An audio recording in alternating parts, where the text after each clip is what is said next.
കുട്ടികൾ പൂക്കളെ പോലെ ചിരിക്കേണ്ടവർ, പൂമ്പാറ്റകളെ പോലെ പാറി നടക്കേണ്ടവർ, കിളികളെ പോലെ മധുരമായി കൊഞ്ചേണ്ടവർ. എന്നിട്ടും കഴിഞ്ഞു പോകുന്നു കുഞ്ഞു ബാല്യങ്ങൾ. പ്രശസ്ത കവയത്രി സുഗതകുമാരിയുടെ പട്ടുപാവാട എന്ന കവിതയ്ക്ക് ഒരു രംഗാവിഷ്കാരം.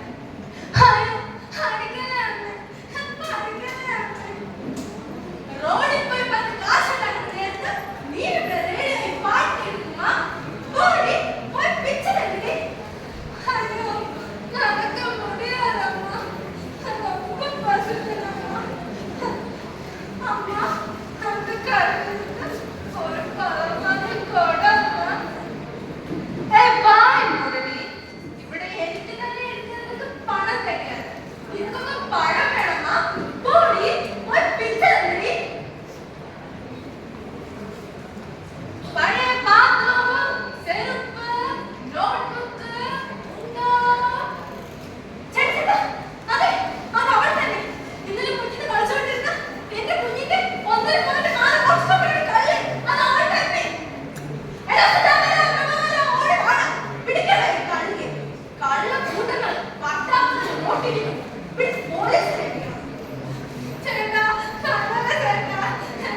കോടതി ഉത്തരവുമായാണ് വന്നിരിക്കുന്നത്.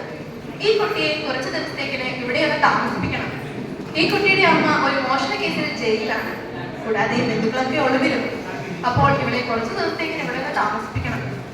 അതിനെന്താ മോനെ? എന്താ പേര്? എന്തിനാ കരയണേ? നോക്ക്, ഇവരെല്ലാം ആളുടെ കൂട്ടുകാരാ. ഇത് കാര്യം നിങ്ങളുടെ പുതിയ കൂടക്കർ പോയി കുളിപ്പിച്ച് ഭക്ഷണമൊക്കെ കൊടുത്ത് കൂടെ കൂട്ടിക്കാം. ദാരിദ്ര്യത്തിൽ പിറന്ന് ദാരിദ്ര്യവും തിന്നു മരിക്കാൻ വിധിക്കപ്പെടുന്ന ഈ ബാല്യങ്ങളെ കാണാതെ തൊള്ളകേട് സോഷ്യലിസം പ്രസംഗിക്കുന്നവരെ ആർക്കാണ് ഇവിടെ സ്വാതന്ത്ര്യം? ആരുടേതാണ് സ്വാതന്ത്ര്യം?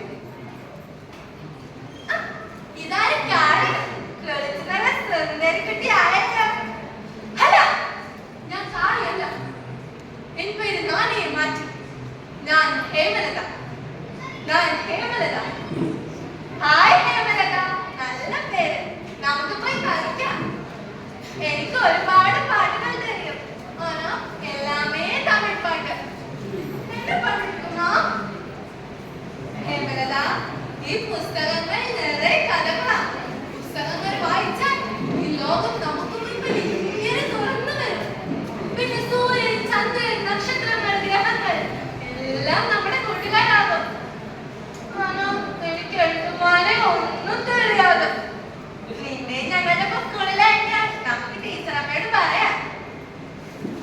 ടീച്ചറമ്മ ഇന്ന് സ്കൂളിൽ നിറയെ കാര്യങ്ങൾ പഠിപ്പിച്ച് ABCD.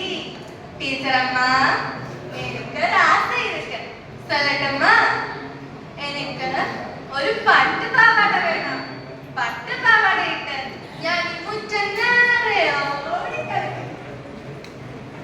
ഹലോ, ആരുമേ ഇല്ലേ? മേഡം നമസ്കാരം.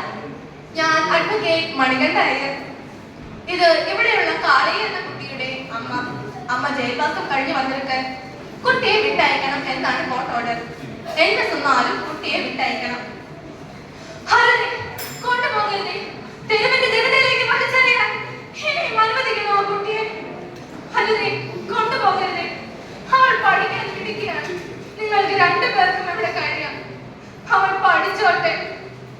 അതൊന്നും നമുക്ക് தெரியாது. ആള് വിടുക.